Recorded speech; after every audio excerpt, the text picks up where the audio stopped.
All right, now we're cooking.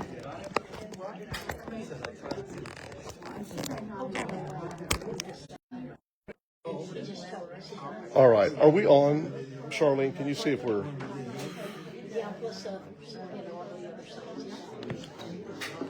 All right, good morning. I think we're on now. Okay, there's people coming in. We're having all sorts of technical problems this morning. Our tripod was broken. Facebook wasn't working. I'm old and breaking down. You weren't working either? I'm not working real great myself. Yeah. Well, good morning, everyone, and glad to be back with you. I hope you all had a great time last week with Maggie, who, you know, I've had to apologize to for giving such a horrible text to work with. Oh, she did great. Good. I'll tell you, yes. I got a call from a PEI sister. They had listened to her lesson and her sermon and said she was fabulous. Well, good. I'll get to more in just a minute about what I was doing last week, but I'm always interested in keeping up to date on Texas and Dallas and Baptist history, because these things are all related. And there's an item in the news this week that is just absolutely fascinating to me, and that is the closing of the downtown Neiman Marcus. Yes. Which, if you've read the Dallas Morning News, yesterday they had this fabulous story, well researched, about how the whole thing fell apart because of a small tract of land that's, 25 feet by 100 feet in the southwest corner of the building that's owned by a corporation that didn't want to renew the lease. It had been like a 99-year lease. And as I was reading the Dallas Morning News, and it said it is owned, that little strip of land that's causing the Neiman Marcus store to close, that one little piece, is owned by the descendants of C.C. Slaughter. And I immediately thought of Jim, because C.C. Slaughter was like really important in the early days of First Baptist Dallas and in the city as well. And Jim, I thought maybe just very quickly, would you tell everyone who C.C. Slaughter was? C.C. Slaughter was a big prominent... Here, I'll come to you. Yeah, you need to. C.C. Slaughter was a very prominent rancher in Texas. Made all his money in ranching. Did he run a slaughterhouse? Which one? I don't know whatever he was named for that. Anyway, but yeah, then he lived in Dallas, raised his family there. He lived in East Dallas. He moved his family out to East Dallas, right about where the Baylor School of Nursing is, just about a block south, I think on Worth Street, just south of Baylor Hospital. They were really prominent on setting up First Baptist. They were members of First Baptist downtown. And then when they were going to build their new sanctuary on Irvay, they gave, I think, about $90,000, which was a huge sum to get the thing built. Now, the church itself gave a lot of it itself, too, in order to build it, but they were major, donors towards it. They also were the money behind Baylor Hospital.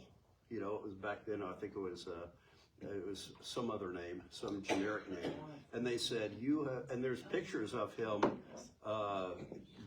digging the cornerstone. Withdrew it down there for Baylor Hospital, for the new building there. You can see that photo is on a wall at Baylor. I've seen it before. Yes. So, There Jody? are two life-size portraits of the Colonel Slaughter and his wife, yeah. in the Truett lobby. Yes. We are all forever grateful they did not name it the Slaughter Hospital. But they offered. That's what they went to Slaughter and said, "We would like to name the building. We would like to name this hospital after you for raising all the funds and the interest and all for this." And he said, "No, I can't do that to any hospital to be named after me. No one wants to be saying I'm going to Slaughter."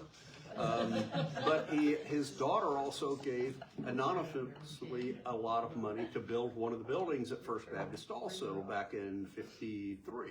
Isn't there a Slaughter Chapel? And there's Slaughter Chapel in there, and their Slaughter Chapel and it's still there. They rebuilt it, but so many people have been buried. Might as well be. Were married at Slaughter Chapel, and so many guys would say, Yeah, I'm gonna go to Slaughter this Saturday. But yeah, they gave a lot of money towards it, and they also had a big Slaughter building downtown. I think on Main Street. It was about a 6 or 7 story building. They took over from an old bank building, and they took it over, and then they expanded. He put one of his kids up in there, and they had this whole industry. And I think Bert, I'm not Bert, Coleman, Bob Coleman, not our Bob Coleman, Yeah. but First Baptist, First Baptist, also yeah, officed out of there briefly. But then one of the kids' one of the kids married Deloach. One of the daughters married a guy named Deloach, and Deloach went out and developed northwest Dallas as Preston Hollow. And so that's why the Deloach Street is out there. That's named after one of the founders the founder of Preston Hollow area, which was a town for about 10 to 15 years on its own, and then Dallas took them over. So it's the descendants of this family that are causing the problem that's causing Neiman Marcus to close downtown. Yeah. There's the story. And so there were major developers of Dallas, major builders, supporters of Dallas, and all of its institutions. And Yeah. That's crazy. All right, there you go. There's some Dallas history just to start the day with. You never know. If you own property and you leave it to your descendants, you might want to make sure they, take care of the community somehow. It is nuts. Okay. Well, last Sunday, while I wasn't here, I had the opportunity to be over at Cathedral of Hope. And those of you who read my Friday Roundup, I wrote about part of that experience. And I'd been asked to speak to the Transgender Council over there. And there were about 20, 25 people who stayed after the service for this meeting we had. And it was a mix of transgender folks and allies. And good conversation. You want to talk about some people who are living terrified right now. The conversation was about passports, medical identity and procedures and access, and survivability. These are very real issues. But as I wrote about in Roundup, for those of you who read it, I didn't know this, but it turned out last Sunday at Cathedral of Hope was Drag Sunday. Second year they've done that. Excuse me. And celebrating the art of drag. And the guest preacher that day was not a drag queen, but a drag king, who's a graduate of Bright Divinity School. And really excellent message. It was a beautiful day all the way around. I was really shocked at the beginning. Pastor Neil Thomas, who many of y'all know, was not preaching that day, and he sang the opening song. I didn't know he was a singer. What is a drag king? Is it a woman? A woman who does drag. Yeah, dressed as a man. It's the opposite. Right.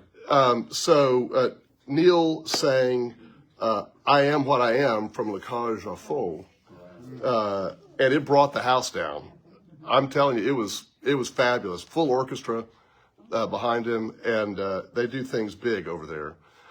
But it was a good day, very interesting. Sadly, you may have seen, or you may not have seen, because one of our local TV stations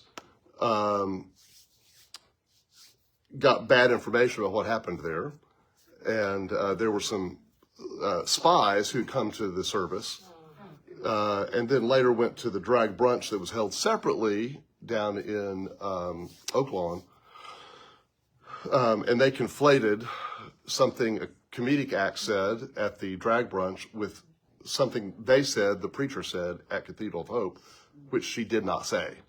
I was there. I heard it. She didn't say it. And yet this was on local TV news as something that was real, and Pastor Neil spent all day Monday having to rebut this nonsense. So it's just sort of pathetic when you have to, make up stuff about your opponents in order to try to make your point.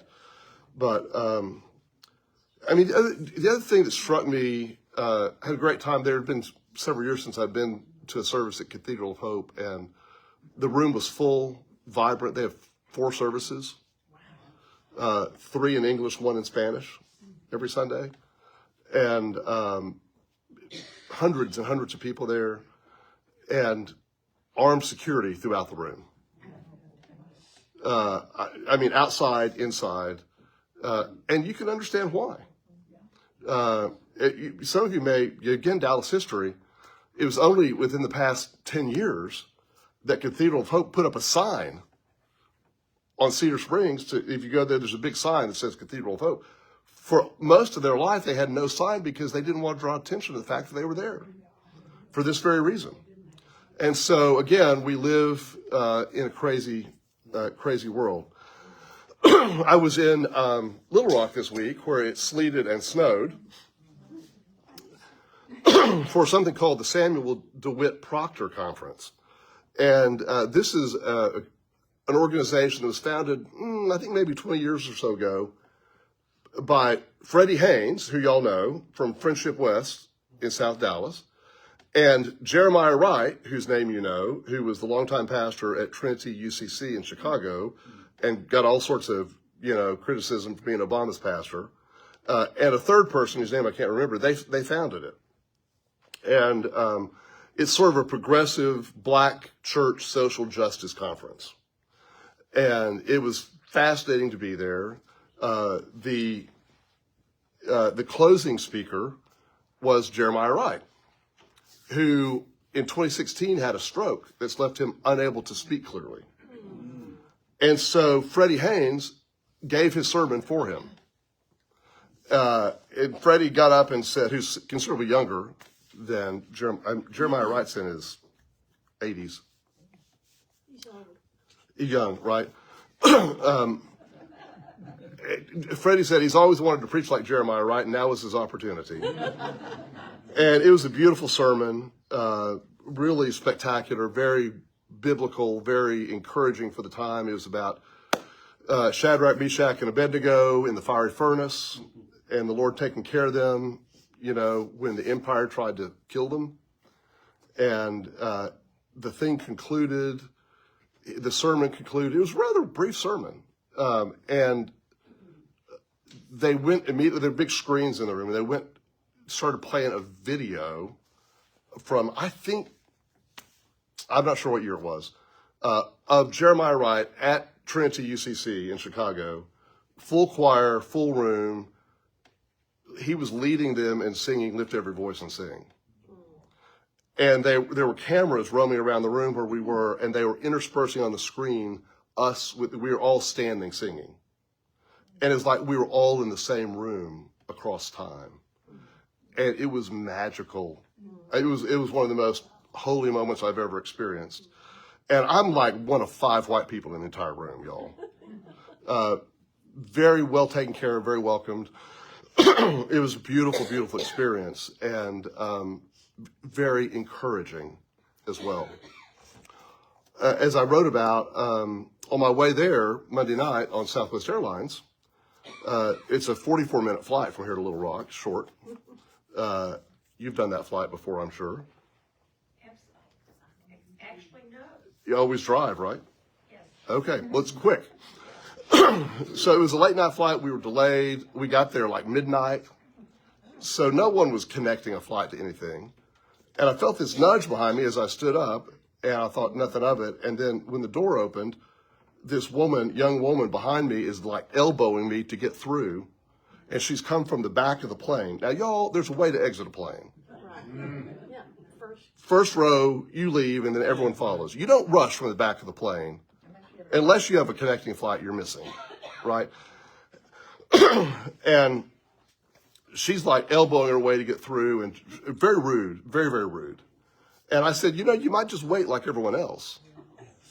And she pushes by me and looks back at me and says, "Get over it. Get over it." And I thought about the state of the world today and how many people are telling us to just get over it. While you ransack the country and ransack the faith, get over it. We're doing what we are empowered to do what we're doing. We don't care what you think. And I particularly thought about that as I was at the Proctor Conference, surrounded by people who have a history of oppression in their lives. And people have been shoving them into their seats, telling them to get over it for decades and millennia, it seems. And this is where I fear we are right now, is there's this rudeness to get our way that's causing people to shove others into their seats and to say, get over it. The trans folks I talked to last Sunday who can't get their passports up. Literally, y'all, passports are being confiscated when they are sent in for renewal. If your marker does not match your sex at birth, they are keeping your passport and not giving it to you. This is what's happening right now. This is how persecuted the trans community is right now. And we all need to be aware of this. I mean, when you hear their stories, there's a reason they're terrified. And there's an article this morning. The next step in this is to keep trans people from voting. Because if you don't have the appropriate documents, you can't vote, right? And if you present as female at the voting booth, but your marker says you're male, you can be turned away from voting because they don't match. And this is why this matters. Not to mention, you can't travel because you can't get through TSA. And this persecution of the trans community is so petty and so vicious and so cruel. Again, we're talking about 0.9% of the population. And what have they ever done to you? Right? Maybe wrote a book you don't like? It's just nuts. And I think we've all got to pay attention to this. Yes. The Republicans are trying to ram an act through Congress right now called the SAVE Act, which would demand that people who register to vote have to have either a birth certificate or a passport. Think of people on college campuses. You don't keep your birth certificate, an official birth certificate, in your pocket all the time. You may not have a passport yet, but it's an effort to control the vote. This is all voter suppression, every bit of it. Yes. There was a town hall in Georgia, and the people asked the congressman,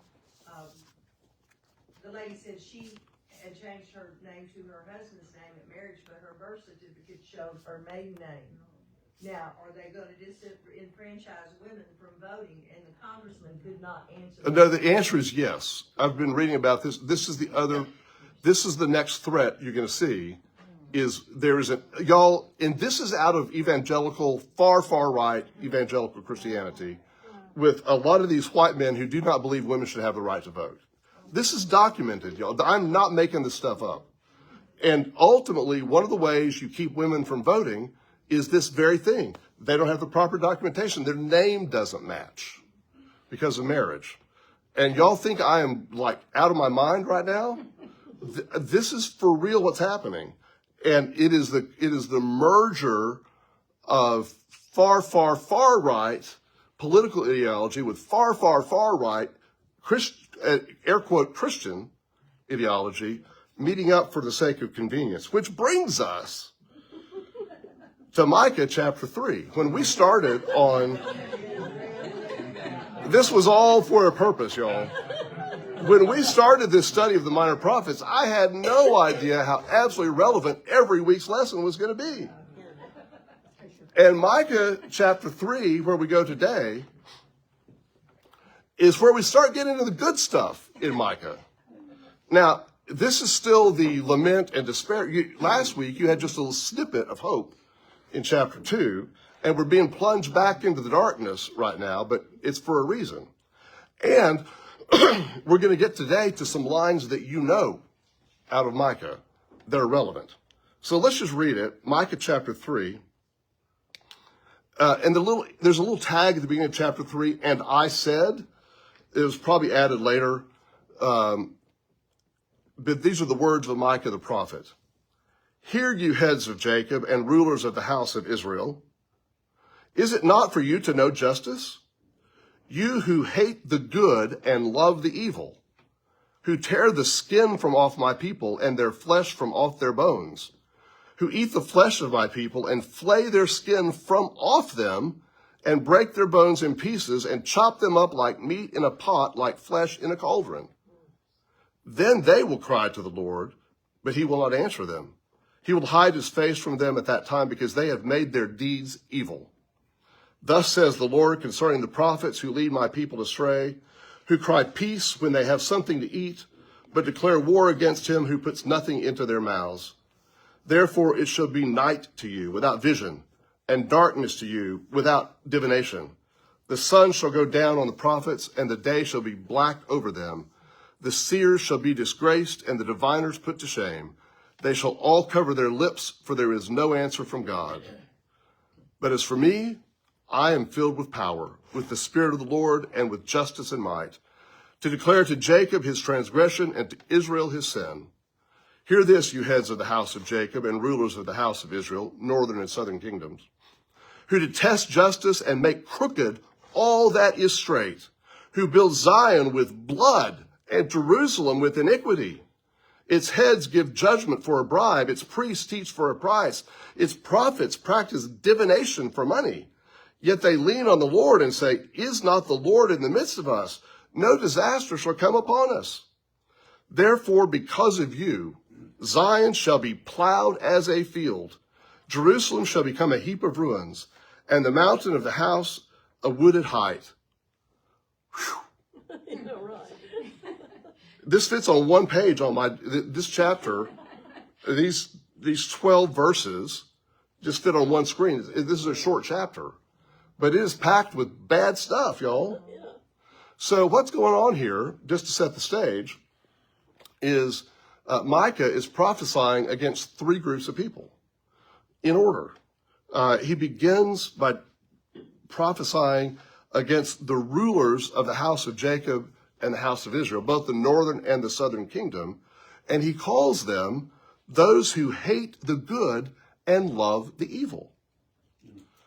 Now, when my kids were little, as a joke, some of you probably did, they learned to declare opposite day. Everyone played opposite day, where whatever you say, the opposite is really true, right? This is a favorite kid game. We're living in a world that people are trying to convince us it's opposite day. Because one of the things that our current people in power are really good about is accusing other people of their sins, of the opposite of what it is. So Volodymyr Zelensky, the president of Ukraine, is a dictator. Says our dictator. It takes one to know one. And so this is what the scripture means when it says those who hate the good and love the evil. They try to make things that are evil sound good. It's like January 6th. It was a peaceful protest. It was a love fest. This is hating the good and loving the evil. But it's worse than that for Micah, because he goes on to give a graphic description that's almost unbearable to read of these leaders of the house of Israel and the house of Jacob physically assaulting their own people. And this is not just an image of cannibalism, and it's not just an image of slaughtering an animal to eat, because in those cases, the animal is killed before it's flayed. But what he's describing here is being flayed, skinned alive. Yo, this is horrible stuff. This is like, I'm afraid to even say it, right? Who eat the flesh of my people and flay their skin from off of them and break their bones in pieces and chop them up like meat in a pot, like flesh in a cauldron. We had a case in Texas this week of an 11-year-old child who took their own life because they had been bullied at school by kids who said, you're Mexican, you're going to get deported. And the bullying was so strong that this 11-year-old child took their own life because they couldn't cope with it. And yeah, I want to know where are the teachers and administrators in this, if maybe they didn't know, but they're the ones who told the parents later this is what was going on. But more important, where do these kids who are friends of 11-year-old learn this? They learn it from their family. Again, what you hear at home informs who you are as a child and how you act. And if you're bullying an 11-year-old at school who's Hispanic, it's because your parents are bigots and racists, and you're learning it from them. And my guarantee in the state of Texas is those parents go to church every Sunday. And where is the word of the Lord to confront them with their own racism that leads a child to take their own life because of bullying? And yet, this is the culture we've made. It is the culture America has chosen for us. And the words of Micah need to convict us all anew, because there is nothing different where we stand today than where the prophet Micah was in these times of old. Now, maybe there's some cold comfort in realizing we've always faced these issues, but God, can't we improve? Can't we make the world a better place? So there are two basic streams of thought about the progress of the world. And one of these was really illustrated in a theological understanding of the end times that we've talked about before, called post-millennialism. And post-millennialism was really popular at the end of the 19th century into the beginning of the 20th century, the age of progress, right? The Industrial Revolution.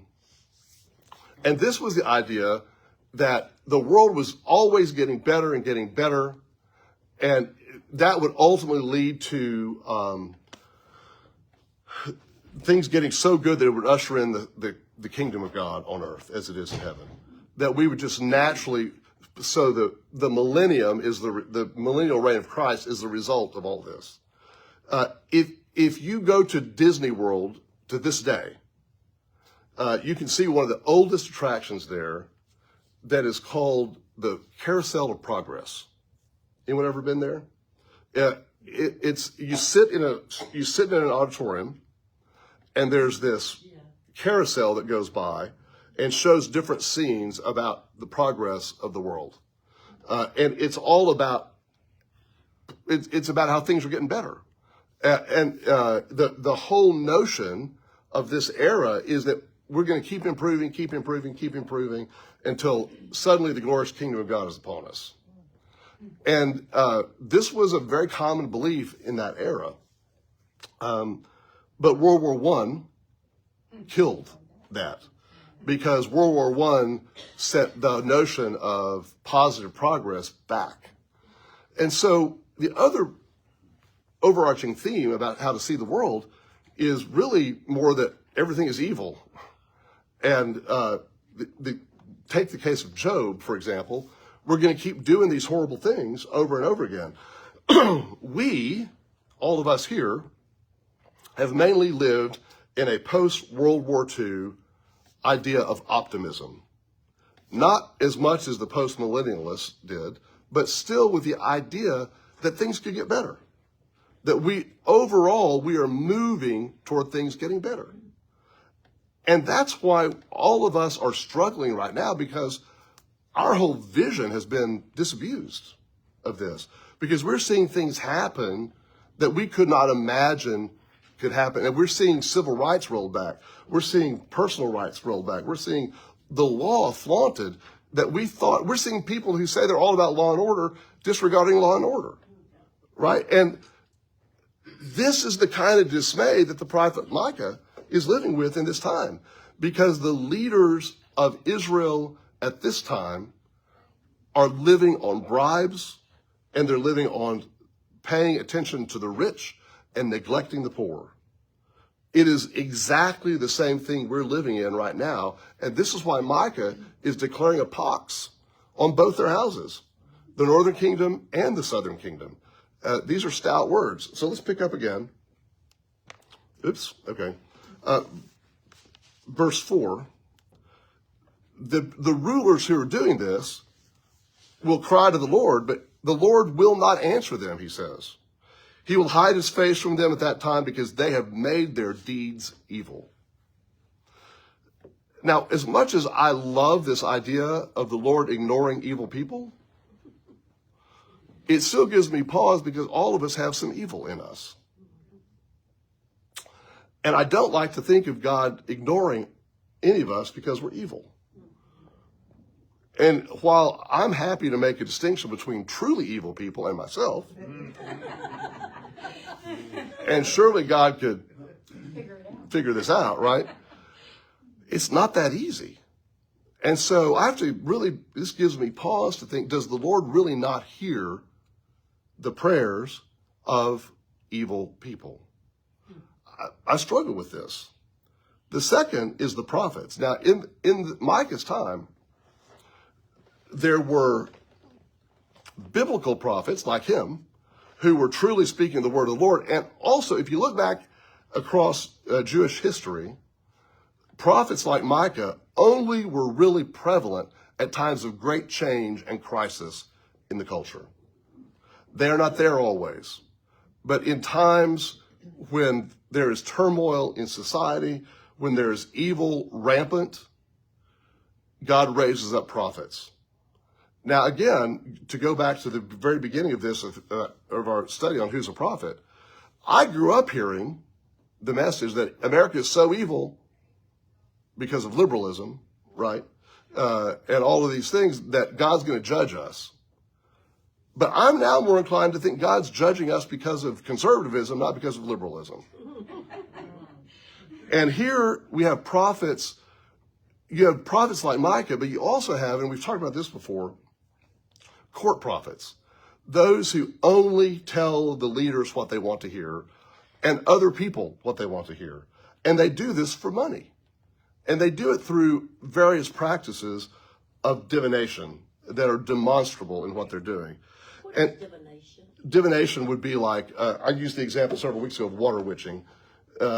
It's some supernatural thing, like going to a seer, for example, or tarot cards, or tea leaves.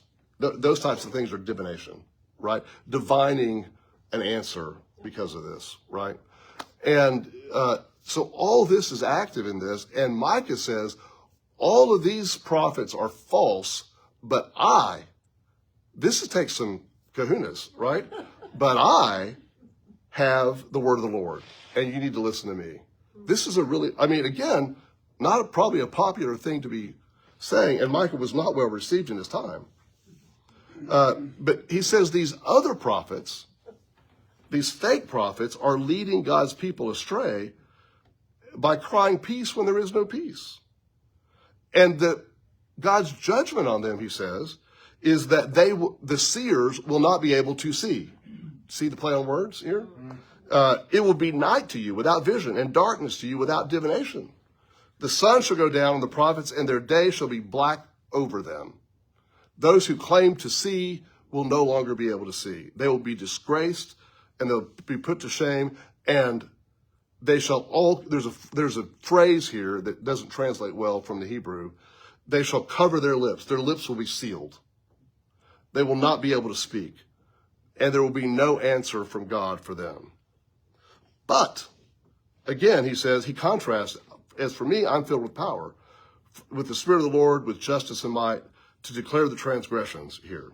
And so then verse 9, he picks up and issues this declaration to all the leaders of Jacob and Israel, both the northern kingdom and the southern kingdom, who detest justice and make crooked all that is straight.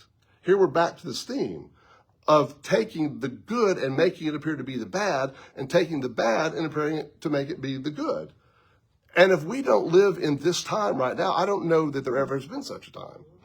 Because we are being told over and over again that things that are truly evil are actually good. And things that are good are evil. Just on the way here, I was listening to KRA this morning, and I was hearing a report with one of the January 6th police officers who was crushed on that day, who was physically harmed on this, who's back to work and actually worked the inauguration, and had to see all the MAGA hats around him with the very people who assaulted him and being told that none of this mattered. And the interviewer asked him, can he get a restraining order against the people who've now been released who assaulted him, who might choose to go after him because he testified before the January 6th committee. He's one of the people Biden preemptively pardoned for a crime he didn't commit, right? And his answer was he's tried, but the Department of Justice has said they can do nothing because these people are not guilty of any crimes. When we make the bad seem good and the good seem bad, there is no justice in the world. And this is what Micah is prophesying against here. He talks about people. Now here's a stout one. Who build Zion with blood and Jerusalem with iniquity. And scholars have really puzzled over this. And this is one that ought to give us pause, living in a country where literally the White House in Washington was built with slave labor. And any number of other major buildings were built with slave labor. The same was true in Jerusalem, where even the major buildings and the temple itself were built with conscripted labor. And this is what Micah is talking about. You have abused people even to build your holy places. Oh my God. That's still relevant to us today. And the heads of these groups, he says, give judgment for a bribe. Its priests teach for a price. Its prophets practice divination for money, yet they lean on the Lord and say, is not the Lord in the midst of us? No disaster shall overcome us. Hello, Paula White Cain, advisor to the president, who is a charlatan and a televangelist and a health and wealth guru who has no business preaching the gospel of Jesus Christ and yet is elevated to this position. And she's part of a group of false prophets who have appointed themselves into what Micah would say is utter destruction. But this is what's being held up. And we in North Texas ought to understand it because we live in a land of false televangelist prophets and have for a long time. From James Robinson to Bob Tilton on down the line, right? We know something of this. And this is what Micah is prophesying against here. And the thing that's so confusing is you hear these false prophets say, the Lord is on our side. And yet we can read the Bible and know the Lord is not on their side. But if they say it loud enough, people believe it. I mean, we've puzzled for decades about why do people send money to these televangelists? And now we're bearing the fruit of that on a national scale because people have not believed the truth. And they've wanted to believe something different. And so much of this is born out of desperation, right? It's born out of the hope that I can get into a better place. Things are not the way they are today just because rich people took over the country. That's what's happening, but it's poor people who've made it happen. It's poor people who either didn't show up to vote or voted to put someone in charge who they thought would make life better for them, even though reasonably they won't, right? It's voting against your own self-interest out of spite. And this is exactly what's happening in this time as well. And the result of this is devastation. Micah prophesies, because of you, Zion shall be plowed as a field, Jerusalem shall become a heap of ruins, and the mountain of the house a wooded height. These are sobering words to us. And the bottom line is the biblical witness over and over and over again is that injustice may stand for a season, but it will not stand forever. That ultimately God is setting all things right. And most of us could not imagine a time where we would find ourselves in a position where we think our own country is going to be subject to God's judgment because of our mistreatment of the poor and the underprivileged. Undoing all of the wheel of progress that we thought we'd been making, derailing it with glee, all for the reason of following false prophets. And the result, if you believe Micah, is God's judgment. Now, again, I struggle with this. I struggle because I don't like to think of God actually judging people in this way and God causing catastrophes to happen and all of these things, because I'm still reacting to my own upbringing. You know, where this is the result of this. Repeat your statement, injustice will stand for a season, but God will make all things right. Well, God is seeking to make all things right, and injustice will not stand. And what happened here, I mean, Micah's prophecy was true. Both the northern kingdom and the southern kingdom were captured and taken in captivity. The temple was torn down. Jerusalem was sacked. Ultimately, this is what happened. And the warning to us is this could happen here as well. Something we never thought was possible. And if it does, it's because the American church has been complicit in it and opened the gate and let the treason in. Because we've so misunderstood the faith. And this is exactly what Micah is prophesying. This is not a happy message, y'all. It is not happy. Now, next week, we'll get to some happier stuff that you're going to like a lot better. But we are living in a perilous time that we never could imagine this would relate. Yes? Henry, regarding false prophets which come first, the false prophets are the ideas they proclaim, the chicken or the egg. Do the false prophets come first or the ideas? So I think I'm going to sound like a conservative now for just a moment. I think the ideas the false prophets proclaim are a natural part of the fall. It is sin in the world. It is the nature of evil. And you have people who latch onto that and perpetuate evil.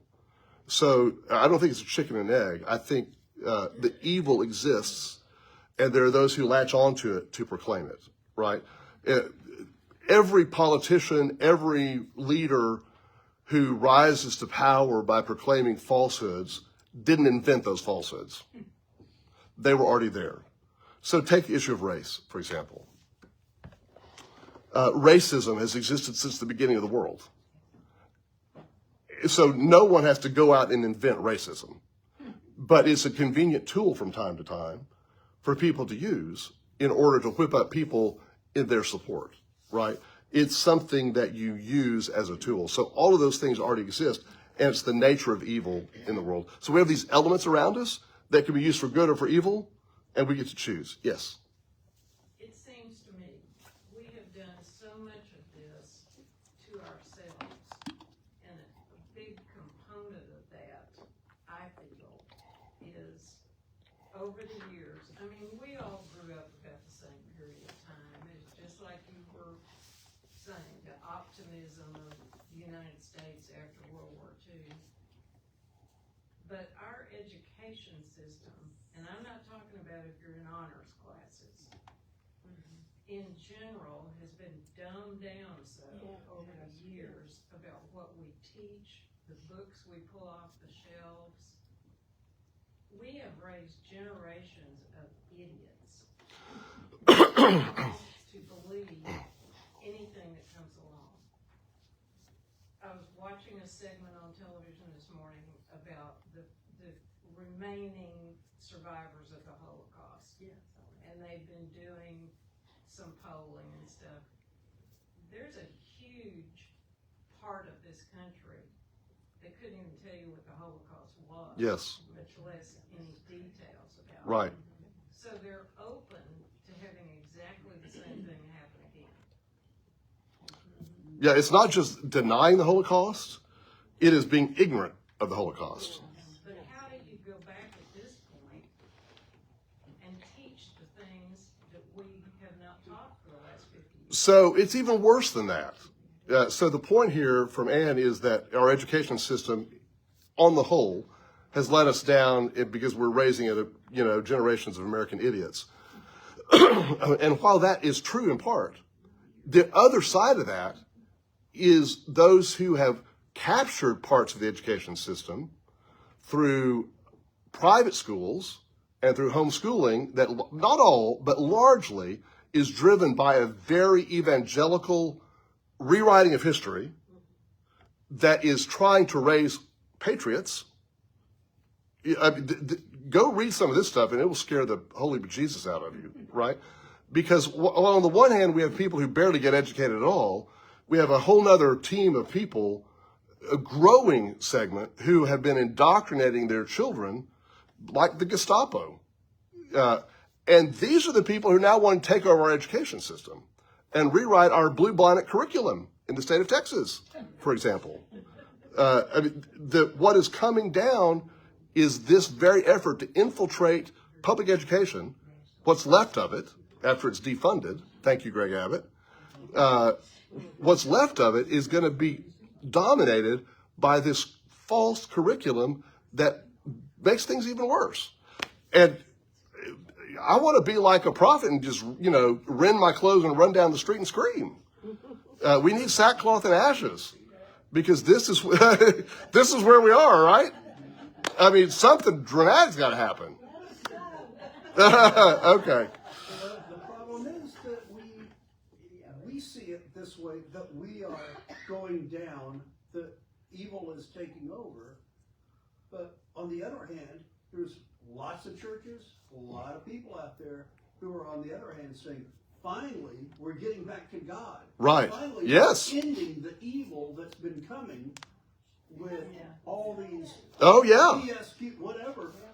We're finally ending all that, but we're going back to God, and we're teaching God in the schools again, and we're ending this thing of separate path. We're trying to clean up everything, and finally we're heading back to God. So we're seeing it as evil's taking over, and they're seeing it as finally we're getting back to God, basically MAGA. Right, and this is what Micah is saying to people of his generation. You think you're following God and you think God is blessing you, but you're wrong. And that's all I can say to these people. They're wrong. They're chasing a false God that is more about their own economic interests and their own privilege than anything else. Go read the Gospels. Read the prophets. This is why we're studying the minor prophets. You cannot read the minor prophets, the major prophets. You cannot read the gospel in the red letters of Jesus and say any of this is good. Because everything that's being promoted as godly, right?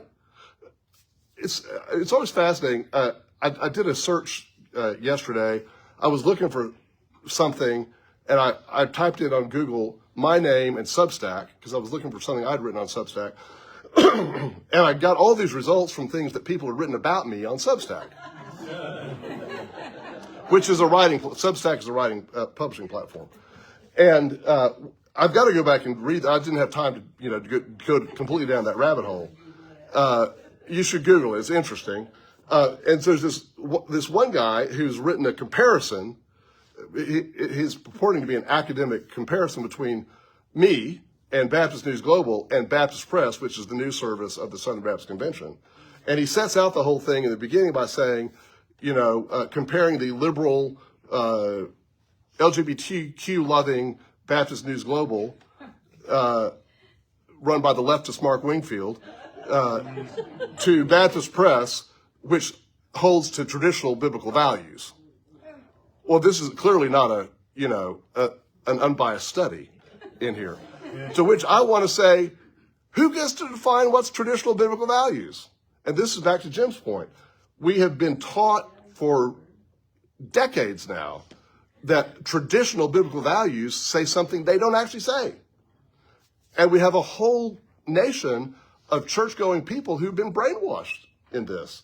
Sorry to use that word. I know it's not a great psychological word to use, but they've been taken over in this. And we'll get to other places in our study of the minor prophets where this will be a recurring theme, right? And so here we are. If it's any consolation to you, we're living in biblical times, y'all. We are right back in the same situation of the ancient days in which Micah prophesied. And while I'm leaving you in the pit of despair today, come back next week and we'll begin digging our way out in chapter 4 and forward. But the reality The reality I heard this week at the Samuel DeWitt Proctor Conference, I sat in on a session where there was a moderator and 3 or 4 panelists, all from different areas of expertise. All the panelists were black females, very competent, very knowledgeable in their areas. And this session was about a post-election analysis, where do we go from here? And the most blunt of them just looked out at the crowd and said, look, there is no one coming to rescue us. There is no one coming to save us. Because anyone who can do that politically is in minority right now, and anyone who's in the majority has succumbed to this, and there is no savior. Because a lot of us think, well, if only this would happen, if only that. Her word was, this isn't going to happen, y'all. We're going to have to suffer through this. And again, we can hear from the black church tradition a lot more history on this than we can from the white church tradition, because these are people who've suffered through it, right? That's the end of the lesson right there. I'm over time. I'm heading to D.C. this afternoon. I'm going to be at an event this week called Democracy Forward that is led, it's a group, Together for Democracy is the event, led by a group called Democracy Forward, which we've written about a good bit. And the leader of this group is a Baylor grad named Sky Perryman, who is from Texas, and she is a powerhouse lawyer. Their group has been suing the Trump administration repeatedly to stop these various things. They were the ones who filed the first lawsuit against the ICE raids in churches, for example. So I'll have much more to say next week. Let's pray together. Charlene's coming. I'm going to shut up. Grant us your peace, Lord, and your hope, even in these difficult times, we pray. Through Jesus Christ. Amen.